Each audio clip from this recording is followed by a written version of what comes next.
Good morning all of you. Shri Shyam education group Chandwaji में आपका स्वागत है।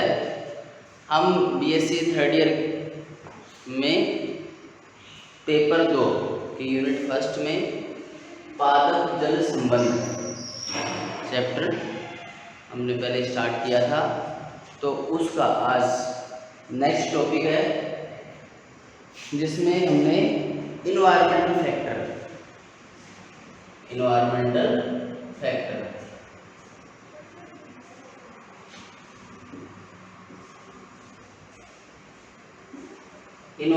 फैक्टर के बारे में थोड़ी बहुत जानकारी ली थी पहले भी कि इकोलॉजी जीवों का जैविक अजैविक घटकों के साथ में इंटरेक्शन इकोलॉजी कहलाता है, पारिस्थितिकी कहलाता है। और उसको हमने 3 मंडलों में बांटा था, जिसमें जलमंडल, वायुमंडल और स्थल मंडल, ये हमने पढ़ लिया था पहले। इसके बाद इसको जो जैविक एवं अजैविक घटक हैं, एनवायरमेंटल फैक्टर 2 प्रकार के होते हैं, अजैविक एवं जैविक।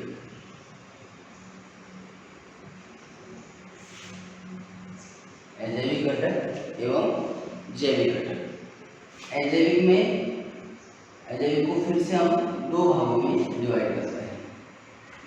अजैविक घटक 2 भागों में डिवाइड किया गया है, जिसमें इसको फर्स्ट है भौतिक कारक, सेकंड है रासायनिक कारक।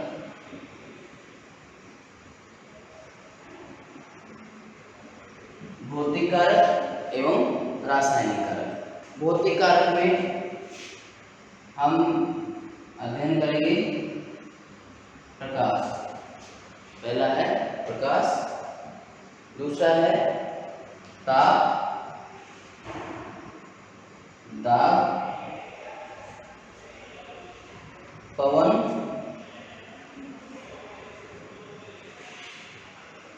धाराएं। ठीक है, प्रकाश सनलाइट, ताप टेम्परेचर, दाब प्रेशर, पवन हवा है ना, जो चलती रहती है हवा, वो भी जीवों को वार्कों को प्रभावित करती है। धाराएं, पानी की धारा, पानी का बहाव, पानी की स्पीड जो भी है वो धारा में। इसके बाद कुछ रासायनिक कारक हैं, जिसमें हम पढ़ेंगे जल,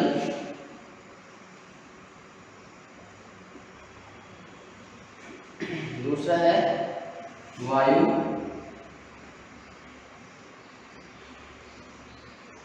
मृदा प्रकार,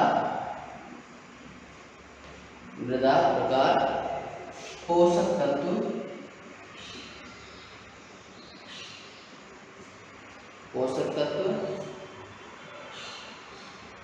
मृदा का पीएच, पानी का पीएच।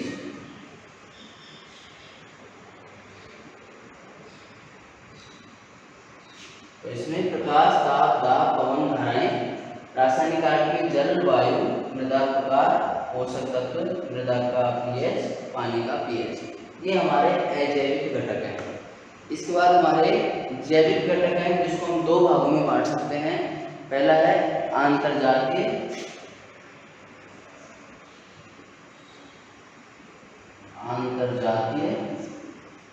एवं दूसरा है अंतरजातीय एवं अंतरजातीय जैविक घटक। तो आंतरजातीय में हम किसी समूह के बारे में पढ़ेंगे, समूह, परिवार,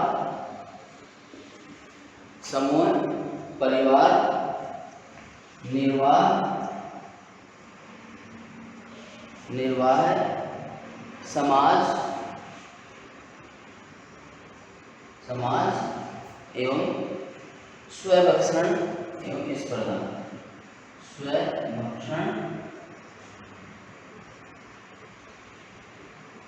स्पर्धा।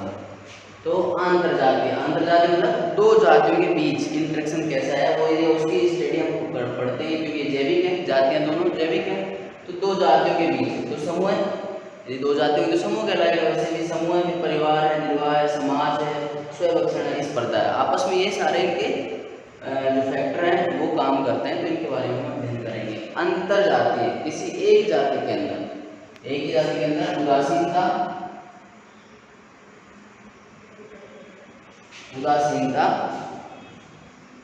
सहभोजिता,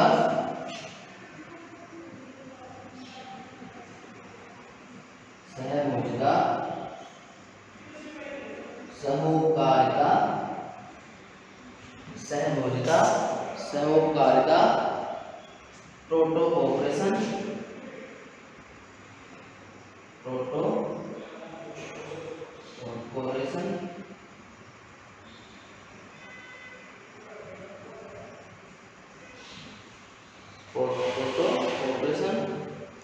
परजीविता,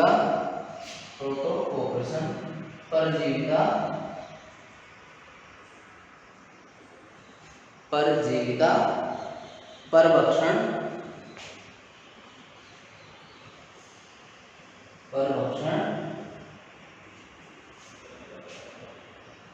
प्रतिजीविता,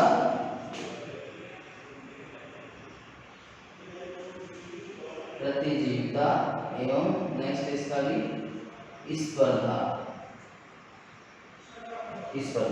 तो इस तरह से इन्वायरमेंट फैक्टर जो पर्यावरणीय कारक हैं उनको हम दो भागों में डिवाइड करते हैं, अजैविक घटक एवं जैविक घटक।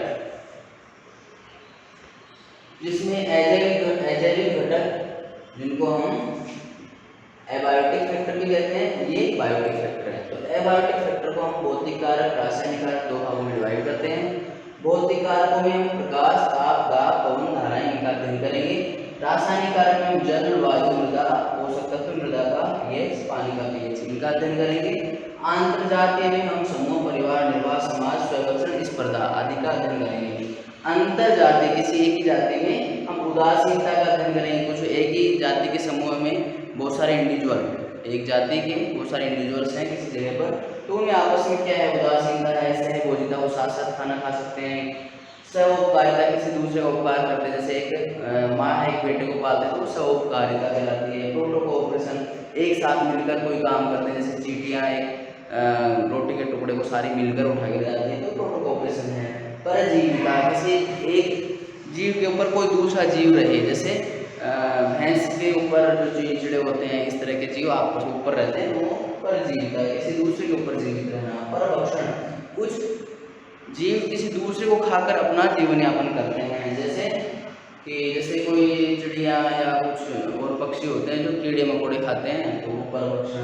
प्रतिजीविता मतलब किसी दूसरे के लिए अगेंस्ट में जीना, प्रतिजीविता। और स्पर्धा, या कुछ किसी चीज़ के लिए, मान लो सेम रोटी का टुकड़ा पड़ा, दो कुत्ते हैं तो वो आपस में स्पर्धा करेंगे, जो जीतेगा वो खाएगा। इस तरह से ही जातियों में भी, कुछ इंडिविजुअल्स में भी ऐसा होता है, स्पर्धा होती है कि जो जितना बलवान है, ये स्पर्धा और ये स्पर्धा, यहाँ पर दोनों जगह स्पर्धा आई है। तो यहाँ पर अंतर जातीय, दो जातियों के बीच स्पर्धा, मतलब किसी फूड, जैसे मान लो गाय है और भैंस है, दो अलग अलग जातियाँ और घास का मैदान है, तो ये हो गई हमारी इसमें अंतर जातीय स्पर्धा में। लेकिन जैसे गायों का झुंड है और घास का मैदान है, तो फिर हम उसमें कंपटीशन है, तो वो फिर स्पर्धा अंतर जातीय कहलाती है।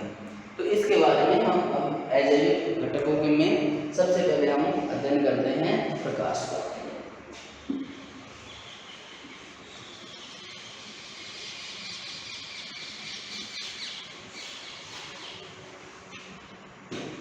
प्रकाश,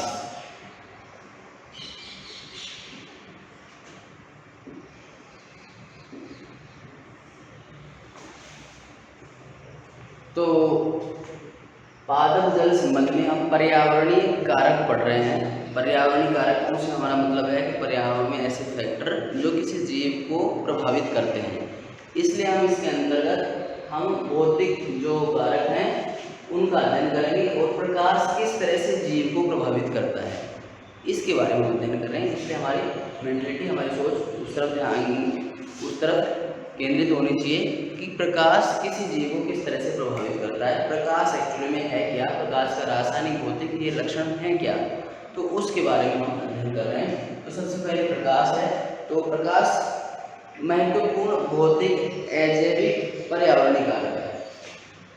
महत्वपूर्ण भौतिक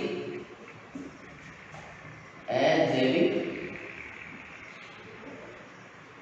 पर्यावरणीय कारक है। तो प्रकाश भौतिक कारक है, अजैविक के अंडर में आता है, और ये टोटल सारे पर्यावरणीय कारक आते हैं। तो पर्यावरणीय कारक में अजैविक है, अजैविक में भी भौतिक कारक है पर्यावरण प्रकाश। ठीक है, इसके बाद इसका महत्वपूर्ण योगदान क्या है प्रकाश का पौधों के लिए, मैं है प्रकाश संश्लेषण। तो प्रकाश संश्लेषण प्रकाश की उपस्थिति में, प्रकाश की उपस्थिति में ही प्रकाश संश्लेषण संभव हो पाता है। प्रकाश की उपस्थिति में प्रकाश संश्लेषण संभव हो पाता है। तो photosynthesis can be done under the sunlight. हम प्रकाश संश्लेषण में कहते भी हैं जैसे कि इनऑर्गेनिक कंपोनेंट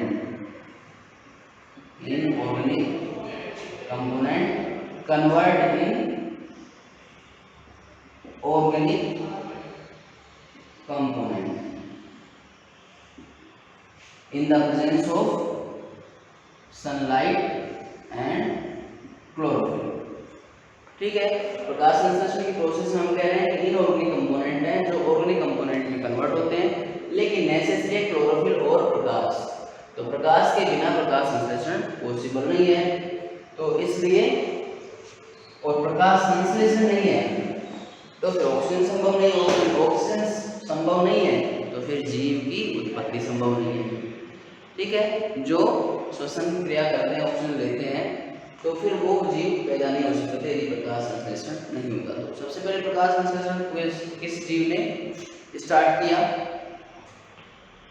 इस पृथ्वी के ऊपर ऑक्सीजन की उत्पत्ति करने वाला जीव कौन सा है?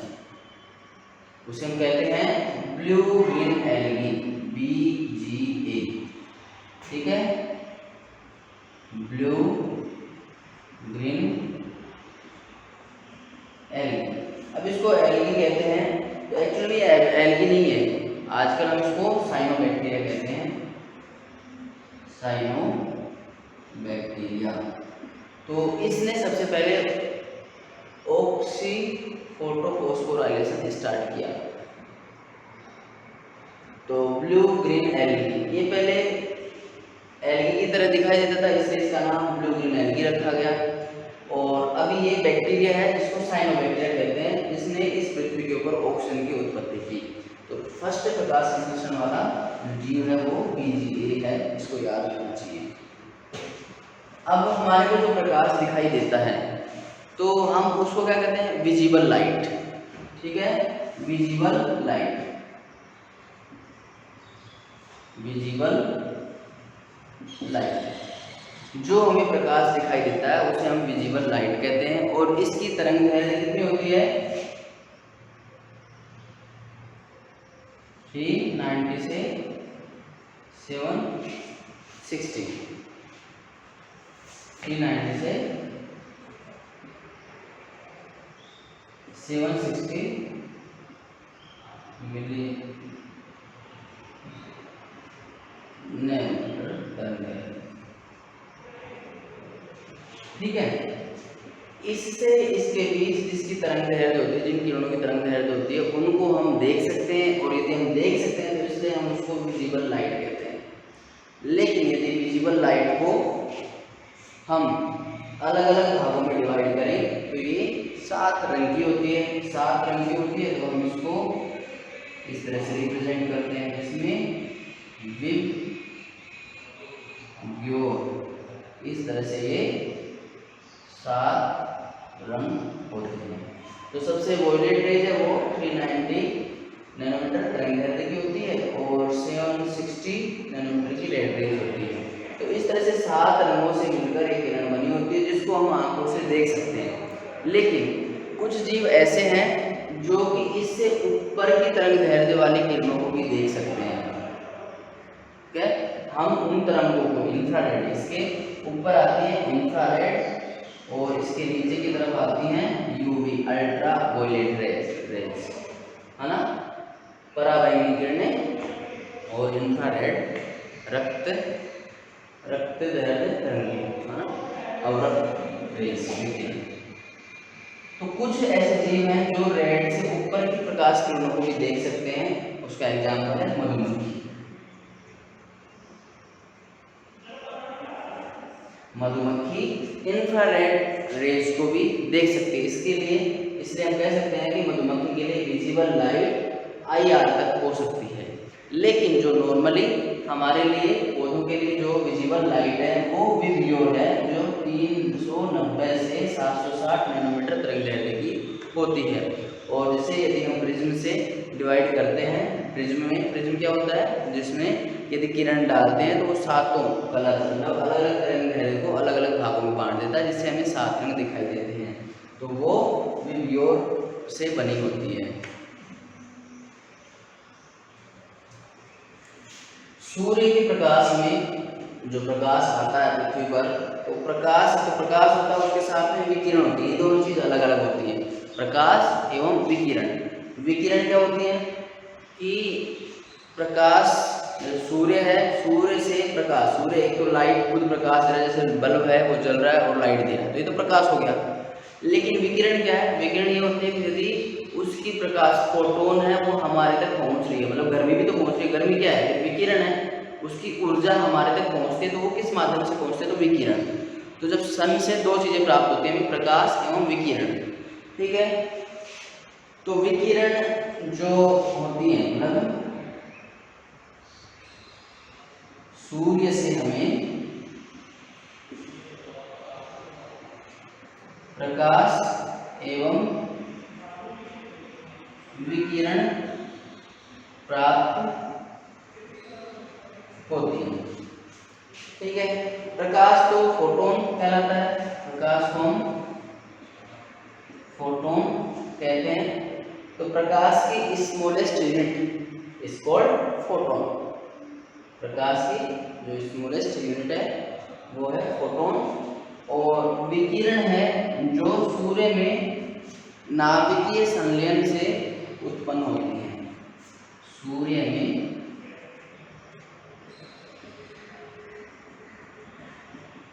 नाभिकीय संलयन क्रिया के द्वारा उत्पन्न होती है। सूर्य से हमें दो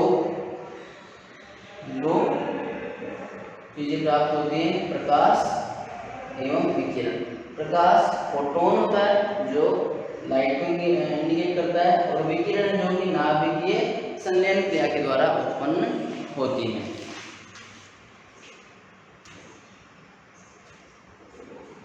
अब बात करते हैं सौर ऊर्जा की।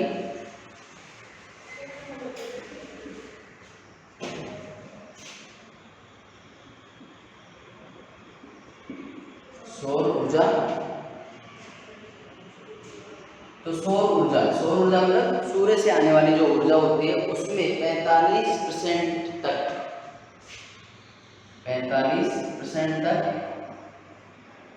शॉर्ट वेव्स होती है, मतलब छोटी तरंगों वाली किरणें होती हैं 45%। ये प्रकाश ऊर्जा की बात करते हैं तो। और 46% होती है इंफ्रारेड, 46% होती है इंफ्रारेड रेज, 46% इंफ्रारेड होती है, और 45% इस शॉर्ट वेव्स होती है, मतलब इससे भी नीचे वाली होती है, ठीक है। इसके बाद 9% होती है ultraviolet rays, 9% UV ultraviolet raise.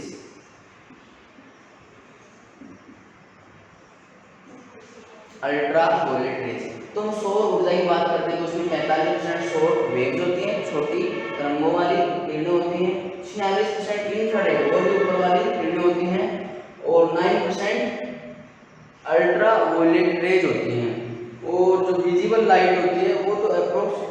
0.02 के समथिंग होती है लगभग, है ना, लगभग ये विजिबल लाइट होती है, विजिबल लाइट।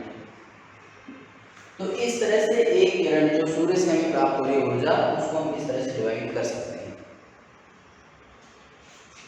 तो अभी तक हमने क्या पढ़ा? प्रकाश एक महत्वपूर्ण फैक्टर है जिससे प्रकाश संश्लेषण होता है। प्रकाश संश्लेषण के बिना किसी जीव की उत्पत्ति इस पृथ्वी के ऊपर संभव नहीं थी। पहला प्रकाश संश्लेषण करने वाला जीव BGA है, ब्लू ग्रीन एल्गी है, जिसे हम साइनोबैक्टीरिया कहते हैं। पहले के समय में इसे एल्गी के समान संरचना और आकार की होने के कारण इसे ब्लू ग्रीन एल्गी कहा जाता था। दिखाई देने में हरे नीले रंग का दिखता था, इसलिए इसको ब्लू ग्रीन एल्गी कहा जाता था। लेकिन बाद में जो इंस्ट्रूमेंट हैं उनकी खोज के बाद में बड़े बड़े इंस्ट्रूमेंट खोजे गए, जैसे माइक्रोस्कोप है और क्रिस्टलोग्राफी है, ऐसे बहुत सारे इंस्ट्रूमेंट उनकी खोज करने के बाद पता चला कि ये तो एक बैक्टीरिया है और उसको साइनोबैक्टीरिया कहा जाने लगा। साइनोबैक्टीरिया ने इस पृथ्वी के ऊपर सर्वप्रथम फोटोसिंथेसिस स्टार्ट किया, इसलिए उसके बाद साइनोबैक्टीरिया के जिंदगी के बाद जो भी इस पृथ्वी को हम कहते हैं तो ऑक्सीडेटिव इन्वायरमेंट कहते हैं। तो हम इन्वायरमेंट को इस बेस के ऊपर भी दो भागों में बांट सकते हैं। पहला वो भाग जिसमें ऑक्सीजन प्रेजेंट नहीं थी, ओपनली मतलब खुले रूप में ऑक्सीजन प्रेजेंट नहीं थी, बाउंडेड फॉर्म में पाई जाती थी, क्योंकि मिलर ने H2O ये तो डाला था, इसलिए O यहाँ पाई जाती है, लेकिन वो बाउंडेड फॉर्म में थी, ठीक है, लेकिन फ्री फॉर्म में ऑक्सीजन नहीं पाई जाती थी। इसलिए यदि हम एक ऑक्सीजन के बेस पर भी यदि इन्वायरमेंट को डिवाइड करें, इन्वायरमेंट को ऑक्सीजन की प्रेजेंस और एब्सेंस के बेस पर हम डिवाइड करें on the basis of oxygen presence and presence एवं एब्सेंस, इनके बेस पर ऑक्सीजन की प्रेजेंस और एब्सेंस के बेस पर हम इसको डिवाइड करें, तो यदि ऑक्सीजन प्रेजेंट नहीं थी उस वाले इन्वायरमेंट को हम कहते हैं रिड्यूसिंग इन्वायरमेंट, रिड्यूसिंग इन्वायरमेंट। और इसके बाद ऑक्सीजन प्रोड्यूस हुई, उसके बाद में यदि हम कहते हैं तो हम कहते हैं उसको oxidative environment, oxidative environment, oxidative environment. तो ऑक्सीजन की प्रेजेंस और एब्सेंस, मतलब एब्सेंस में हम रिड्यूसिंग इन्वायरमेंट कहते हैं और ऑक्सीजन की प्रेजेंस में हम ऑक्सीडेटिव इन्वायरमेंट कहते हैं। और ये डेवलप हुए BGA के थ्रू, है ना, BGA ब्लू ग्रीन एल्गी। जब ब्लू ग्रीन एल्गी ने फोटोसिंथेसिस स्टार्ट किया तो ये इन्वायरमेंट ऑक्सीडेटिव इन्वायरमेंट हो गया। और ब्लू ग्रीन एल्गी ने से पहले का टाइम जब ऑक्सीजन केवल बाउंडेड फॉर्म में थी उसको रिड्यूसिंग इन्वायरमेंट कहते हैं। रिड्यूसिंग एवं ऑक्सीडेटिव क्या डिफरेंस है? रिड्यूसिंग इन्वायरमेंट में क्या होता है? रिड्यूस होना मतलब घटने का मतलब ये है कि बहुत सारे मॉलिक्यूल्स यदि जुड़ते हुए चले जाएं तो वो संख्या में तो कम हो जाएंगे लेकिन मोनोमर से पॉलीमर बनते चले जाएंगे। तो ये रिड्यूसिंग इन्वायरमेंट, जैसे ऑक्सीजन और हाइड्रोजन दोनों जुड़ गए तो ये जल बन गया, तो ये रिड्यूसिंग इन्वायरमेंट। जैसे मेथिल है, मेथिल दोनों जुड़े तो उसके बाद में ये एथिल बन गया। तो इस तरह से ये कंपोनेंट मोनोमर से पॉलीमर बनते चले गए। तो वो इन्वायरमेंट, उस इन्वायरमेंट में केवल क्रिएशन हुआ, सभी का जुड़ना हुआ और जुड़ते जुड़ते मैक्रोमोलिक्यूल्स में हमने पढ़ा है थोड़ा बहुत पहले भी कि कार्बोहाइड्रेट, प्रोटीन्स और लिपिड्स जो हैं वो मोनोमर से पॉलीमर बने हुए कंपोनेंट्स हैं। जैसे कार्बोहाइड्रेट्स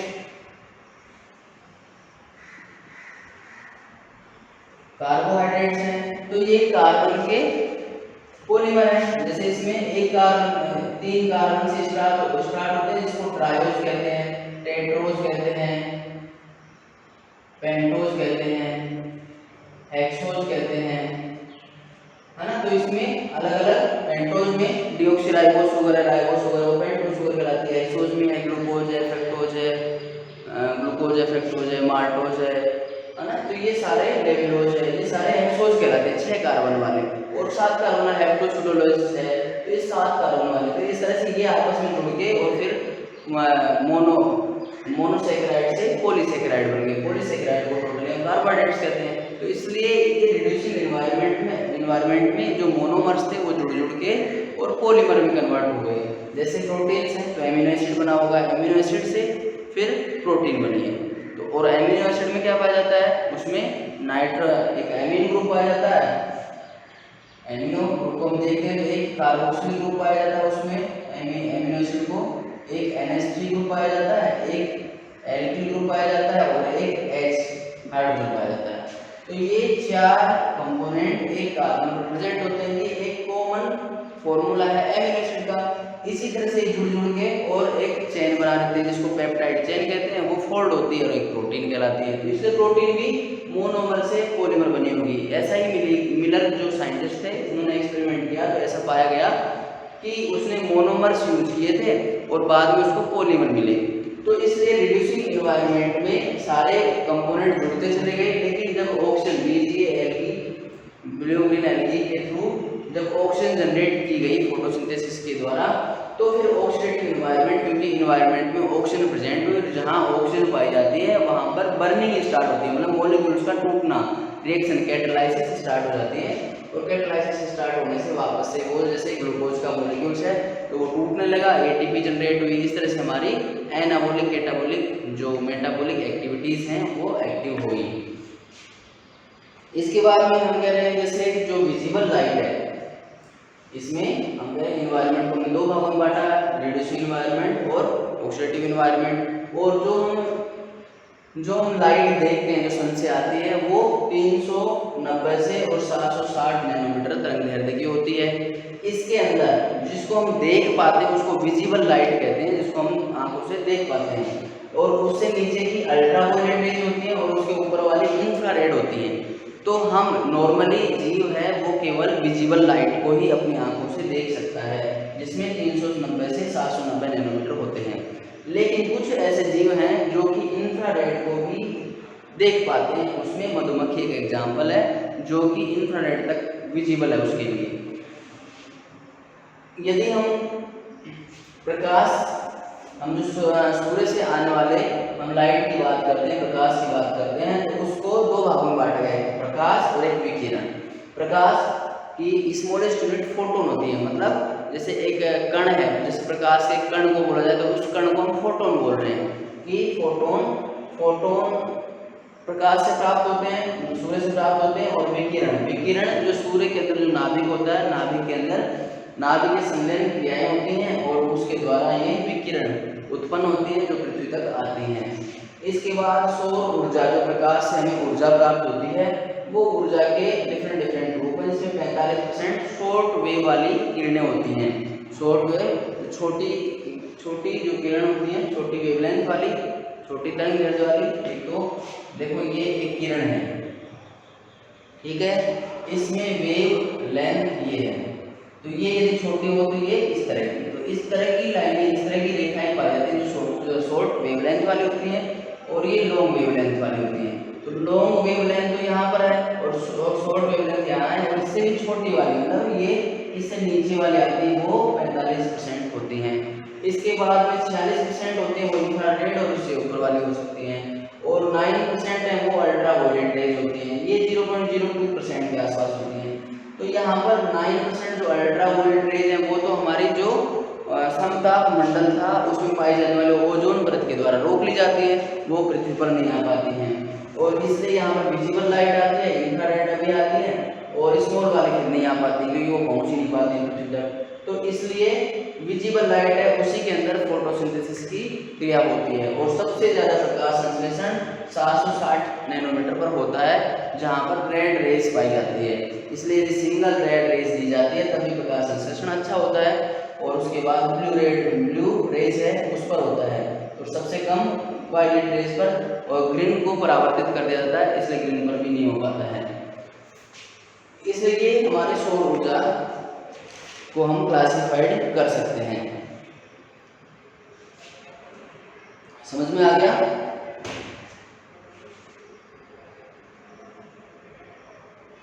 तो हमने अजैविक घटक में जो भौतिक हमारा कारक था उसमें हमने प्रकाश का अध्ययन किया, लेकिन प्रकाश की 3 अवस्थाएं कही गई हैं, प्रकाश की 3 विशेषताएं हैं।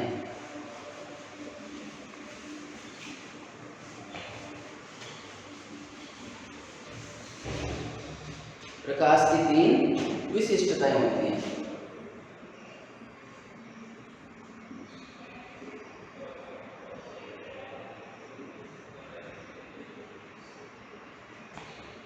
प्रकाश की 3 विशिष्टताएं हैं। पहला है क्वालिटी,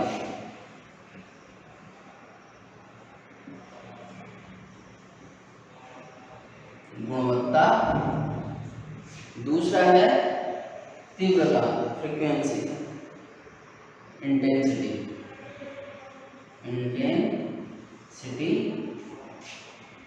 तीव्रता। तीसरा है ड्यूरेशन या अवधि।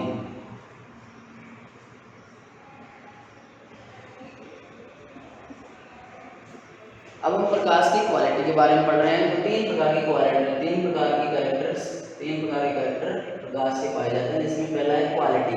प्रकाश की गुणवत्ता कैसे है, प्रकाश सीधा गिर रहा है, प्रकाश टेढ़ा गिर रहा है, प्रकाश कभी गिर रहा है कभी नहीं गिर रहा है, तो ये इसकी गुणवत्ता कहलाती है।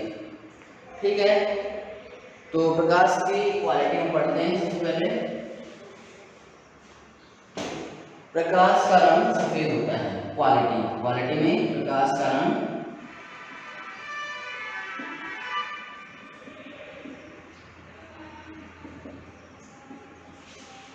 रंग सफेद होता है। ठीक है, क्योंकि अभी हमने विजिबल लाइट की बात की थी, विजिबल लाइट हमेशा सफेद होती है। ठीक है, लेकिन वास्तव में ये एक विजिबल लाइट है ना, अर्थात विजिबल लाइट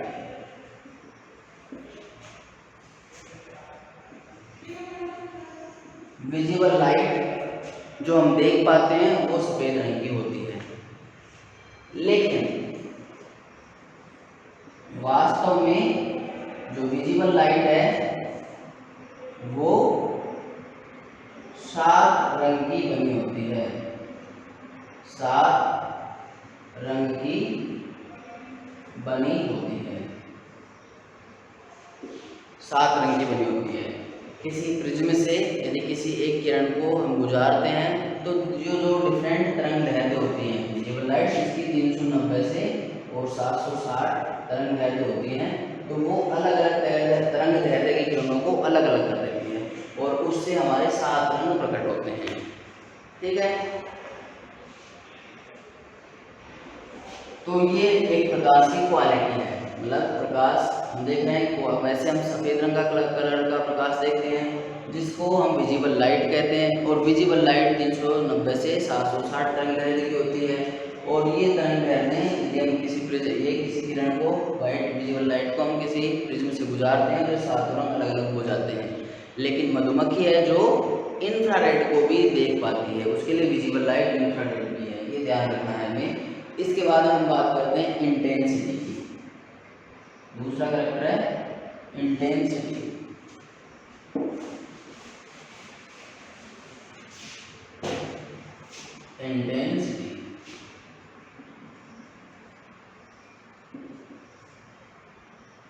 इंटेंसिटी मतलब तीव्रता। प्रकाश की तीव्रता कैसी है, प्रकाश आराम से आ रहा है, प्रकाश तेज आ रहा है, तो वो इंटेंसिटी कहलाती है। तो तीव्रता तरंग दैर्घ्य के व्युत्क्रमानुपाती होती है। तीव्रता तरंग दैर्घ्य के व्युत्क्रमानुपाती होती है। इसका क्या मतलब है, व्युत्क्रमानुपाती यानी उल्टी होती है, समानुपाती यानी समान होती है, व्युत्क्रमानुपाती यानी उल्टी होती है। तो तीव्रता प्रकाश की किरण की जो तीव्रता है वो तरंग दैर्घ्य के व्युत्क्रमानुपाती होती है। तरंग दैर्घ्य क्या है, ये तरंग दैर्घ्य। यदि प्रकाश की किरण यहाँ पर आती है और उसकी तरंग दैर्ध्य ज़्यादा होती है तो तीव्रता उसकी कम होगी, ठीक है। लेकिन यदि तरंग दैर्ध्य कम होगी तो उसकी तीव्रता बढ़ेगी। प्रकाश की यूनिट फोटोन होती है। प्रकाश की यूनिट फोटोन होती है। प्रकाश की यूनिट फोटोन होती है, ठीक है। तो इंटेंसिटी में प्रकाश की जो आवृत्ति एवं तरंग दैर्ध्य वो डिपेंड करती है। वो यदि तीव्रता आवृत्ति बढ़ती है, यदि ये आवृत्ति बढ़ती है तो उसकी आने की कैपेसिटी वो कम हो जाती है, लेकिन उसकी तीव्रता बढ़ती है। लेकिन तरंग दैर्ध्य बढ़ती है तो उसकी ये जो दूरी है, डिस्टेंस कवर करने की कैपेसिटी वो बढ़ जाती है, इंटेंसिटी कहलाती है। इसके बाद तीसरा है ड्यूरेशन। ड्यूरेशन तीसरा करेक्टर है ड्यूरेशन। ड्यूरेशन या अवधि, प्रकाश की अवधि कैसी है? तो अवधि स्थान के अक्षांश पर निर्भर करती है ना। अवधि स्थान के अक्षांश पर निर्भर करती है। स्थान के अक्षांश, जैसे मैं जहाँ पर खड़ा हूँ वहाँ पर प्रकाश की किरण कैसे गिरती है, तो अक्षांश एवं देशांतर ये हमें थोड़ा सा पता होना चाहिए। जैसे ये अर्थ है, ये पृथ्वी है, और पृथ्वी में हम इसको कहते हैं 0 डिग्री अक्षांश रेखा, ये कर्क रेखा और ये मकर रेखा, ठीक है। इसके बाद ये जो रेखाएं हैं वो कहलाती हैं देशांतर। देशांतर और ये जो रेखाएं हैं वो कहलाती है अक्षांश। अक्षांश रेखा। तो अब हम बात करते हैं 0 डिग्री के ऊपर कोई जीव है, ठीक है। 0 डिग्री पर कोई जीव है तो यहाँ पर जो लाइट है वो समान रूप से बढ़ती है, समान रूप से बढ़ती है। इसका मतलब यहाँ पर हमेशा रात और दिन समान होते हैं। लाइट पूरे दिन, जैसे 12 घंटे यहाँ पर 12 घंटे लाइट गिरती है और 12 घंटे यहाँ पर लाइट नहीं गिरती है, मतलब नाइट होती है। तो यहाँ पर डे एंड नाइट जो इस लाइन के ऊपर है वो बराबर होते हैं। लेकिन यदि हम यहाँ पर इसकी बात करते हैं पोल्स की, ये पोल्स हैं, इन पोल्स की बात करते हैं तो यहाँ पर क्या होता है, जब सूर्य इधर होता है तो यहाँ पर 6 महीने के दिन और 6 महीने की रात होती है। मतलब एक बार यहाँ पर दिन चल रहे हैं तो दिन ही चलेंगे और एक बार रात चल रही है तो रात ही चलेंगे। तो यहाँ पर कभी दिन होते हैं तो कभी रात होती है, कभी दिन तो कभी रात। यहाँ पर ऐसा कुछ नहीं है कि यहाँ पर कि दिन रात बराबर होंगे। यहाँ पर किरण टेढ़ी पड़ती हैं तो इसलिए लंबे दिन व रात छोटी या लंबी रात तो दिन छोटे, इस तरह से चलता है यहाँ पर। मतलब दिन और रात लंबे और छोटे होते हैं। लेकिन जो ग्रीनिच लाइन है 0 डिग्री अक्षांश रेखा है उसके ऊपर रात और दिन बराबर होते हैं, ठीक है। तो इसमें हम देख रहे हैं कि ड्यूरेशन। अब ड्यूरेशन का मतलब है कि यहाँ पर जो पौधे पाए जाएंगे उनको तो 12 घंटे की लाइट मिलेगी रेगुलर, और यहाँ पर जो पाए जाएंगे उनको 12 घंटे की लाइट मिलती नहीं है, क्योंकि वहाँ पर दिन छोटा होता है और रात बड़ी होती है। तो वहाँ पर और दिन तो केवल यहाँ पर 2-3 महीने के लिए होता है, बाकी 9 महीने तो यहाँ पर और इसके ऊपर हमेशा रात ही होती है। तो ऐसी स्थिति में हम कहते हैं कि जो ड्यूरेशन है लाइट का वो डिपेंड करता है और उसी के अकॉर्डिंग वेजिटेशन डेवलप होती है।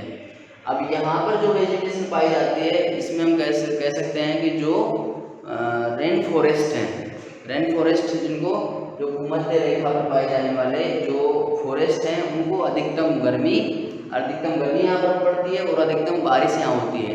तो यहाँ पर बहुत घने जंगल पाए जाते हैं और बहुत लंबे पौधे पाए जाते हैं, इसलिए क्योंकि यहाँ पर जितनी गर्मी चाहिए उतनी गर्मी पड़ती है और जितनी बारिश चाहिए उतनी बारिश होती है। अब हम भी देख सकते हैं यहाँ पर कब की बात जो हमारे बाजरे की फसल हुई, जो गर्मी भी अच्छी पड़ी और बारिश भी अच्छी हुई टाइम पर, तो बाजरे की फसल 12 फीट से ऊपर तक पहुँच गई। तो सेम यहाँ पर कंटिन्यू पूरे साल भर ऐसा ही रहता है, तो वहाँ पर पौधे की लंबाई बढ़ती हुई चली जाती है और जंगलों के जंगल डेवलप हो जाते हैं। तो ये एक इसका ड्यूरेशन, प्रकाश के ड्यूरेशन का भी इफेक्ट होता है। अवधि, प्रकाश की अवधि किस तरह से इफेक्ट डालती है। तो प्रकाश की 3 विशिष्टताएं हमने पढ़ी। पहला पढ़ा था हमने क्वालिटी, जो क्वालिटी, प्रकाश की जो क्वालिटी पढ़ी हमने, क्वालिटी में हमने पढ़ा कि प्रकाश की जो क्वालिटी है वो विजिबल लाइट होती है 360 से 700, 390 से और 760 उसकी तरंग दैर्ध्य होती है। उसके अंदर वो विजिबल हो पाती है किसी जीव के लिए, लेकिन मधुमक्खी ऐसी है जो इंफ्रारेड तक विजिबल करती है, इंफ्रारेड को भी मधुमक्खी आंखों से देख पाती है। तो मधुमक्खी के लिए विजिबल लाइट वॉयलेट रेज से और इंफ्रारेड तक हुई विजिबल, और जबकि अदर्स के लिए हम कहते हैं कि 390 से 760 जो वेवलेंथ वाली जो रेज हैं वो विजिबल लाइट होती हैं, हमारे लिए भी वही होती हैं, और वो 7 रंगों की होती हैं। यदि किसी प्रिज्म में से उस सफ़ेद कलर की किरण को, एक किरण को गुजारा जाए तो वो उसको स्प्लिट कर देती है 7 कलर में, और वो 7 कलर स्प्लिट होते हैं अपने, उनकी डिपेंड करती है उनकी तरंग दैर्ध्य। तो छोटी तरंग दैर्ध्य वो अलग होती है, उससे अलग होती है, फिर उससे अलग, तो इस तरह से उसमें 7 तरंग दैर्ध्य वाली किरणें पाई जाती हैं। जो एक होती हैं तो सफ़ेद कलर होता है, लेकिन यदि वो अलग अलग कर दी जाएँ तो वो 7 रंग होते हैं। ठीक है, इसके बाद हमने इंटेंसिटी पढ़ी प्रकाश की। तो इंटेंसिटी में हमेशा तीव्रता तरंग दैर्ध्य के अनुपात, व्युत्क्रमानुपाती होती है। तीव्रता, तरंग दैर्ध्य जितनी बड़ी होगी उसकी तीव्रता कम होगी, तरंग दैर्ध्य कम होगी तो उसकी तीव्रता बढ़ जाएगी। प्रकाश की यूनिट फोटोन होती है, फोटोन के रूप में ही वादक प्रकाश को लेते हैं और फोटोन के रूप में ही वो छोड़ते हैं, ये हम देखते हैं। उसके बाद ड्यूरेशन, प्रकाश का ड्यूरेशन भी किसी जीव को प्रभावित करता है, जिसमें हम कह रहे हैं यदि किसी अक्षांश रेखाओं पर जैसे कि 0 डिग्री अक्षांश रेखा पर, या फिर हम कहें कि कर्क रेखा पर या मकर रेखा पर या पर पोल्स पर, south poles and north pole, यदि दोनों पोलों के ऊपर पाए जाते हैं जीव तो अलग अलग ड्यूरेशन में उनको लाइट प्राप्त होती है, और वो डिपेंड करती है उसके स्ट्रक्चर पर, किसी जीव के स्ट्रक्चर पर, उसकी एक्टिविटीज पर।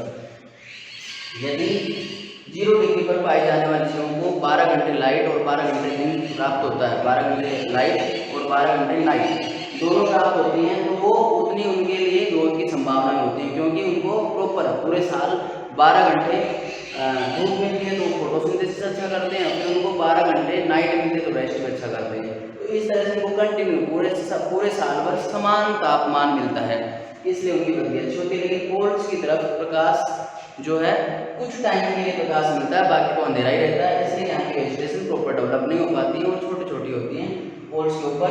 तो यहाँ पर इसलिए प्रकाश वेजिटेशन को प्रभावित करता है।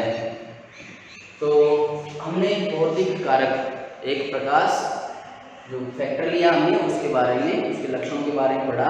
अभी नेक्स्ट क्लास में हम जो जलीय आवासों में पाए जाने वाले जीव हैं उनको भी प्रकाश किस तरह से प्रभावित कराए नेक्स्ट क्लास में पढ़ेंगे।